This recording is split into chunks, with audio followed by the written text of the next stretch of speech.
Testing. System ready.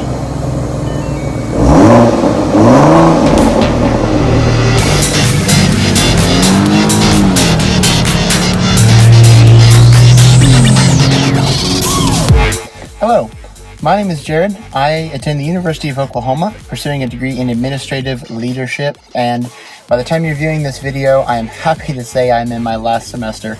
It's taken me a while. That'll be about 5.5 years, but by the end of it, I'll have an associate's, I'll have a bachelor's. I've had a great time at OU.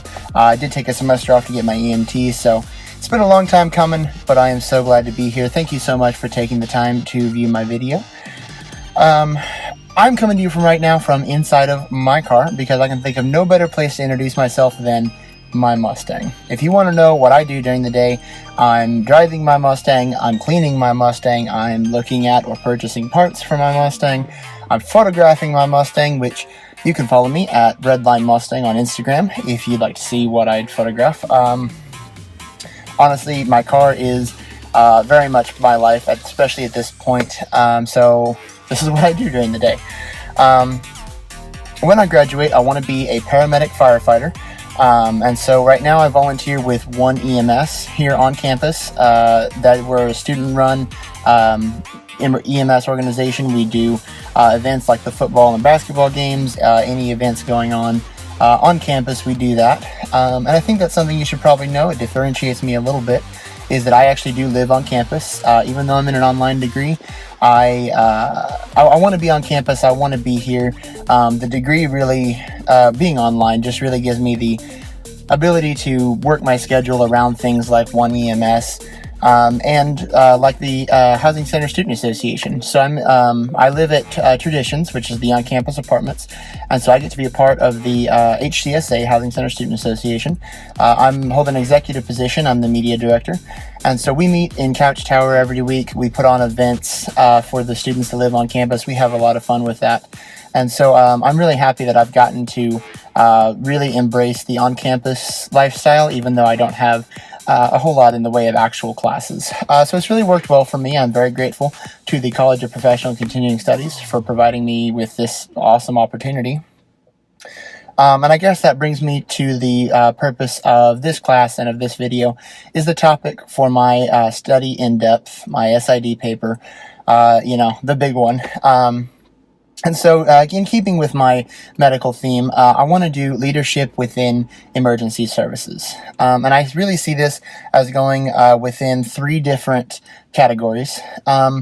So one thing I've noticed just in my personal experience, and this is not as much with the fire department run EMS, but with like ambulance specific services, a lot of EMTs and paramedics don't feel supported. They don't feel like they have leadership within their department. They don't feel like somebody has their back, and that can make a big difference. And so I want to look at leadership within EMS departments and how that could benefit just in general, having leadership training.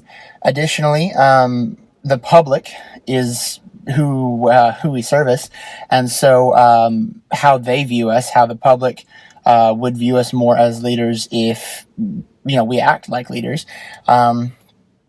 A lot of times I feel like versus other municipal departments, EMS and fire are sometimes treated more as servants. And so I think that with more leadership training and with more leadership ability would come more of a public perception of us being leaders. And so those 2 are going to be sort of introductory points, side points. The bulk of my paper, I really want to be the medical professional's view of themselves as a leader. I know personally a lot of EMS people really are choosy when it comes to their calls, and when they get a call that they feel like is not an emergency, they don't handle it very well. And that's, again, just personal experience that I've noticed. And so I want to really stress the point of, when someone calls 911, it's an emergency to them. And so they're looking to the medical professional to be their leader, to make that decision. Even if it's not an emergent call, you can still treat them that way.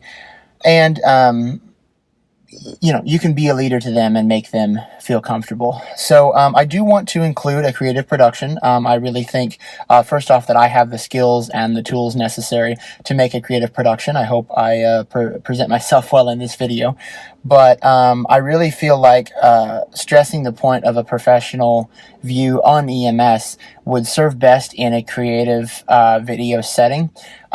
Personally, I don't know that many people, myself included, who would want to read a 30-page research paper, but I do know people who would sit down and watch a video, especially if it pertains to their field of work. So I would like to strictly focus on the EMS perception of themselves and the how to be a leader as an EMS as a medical professional. So I would like to take a moment to say thank you to Dr. Williard, to my new instructor. That is, she was my SID prospectus instructor. She really worked with me through some of my struggles, and she really gave me awesome feedback. I've never had assignments graded so fast. So thank you so much for that. To my new instructor, thank you so much for viewing my video. Thank you for all of the work that we're going to do together. I'm glad to be done, but I'm also sad to see it end. So, yeah, that's pretty much all I've got. Boomer Sooner, and I will see you soon.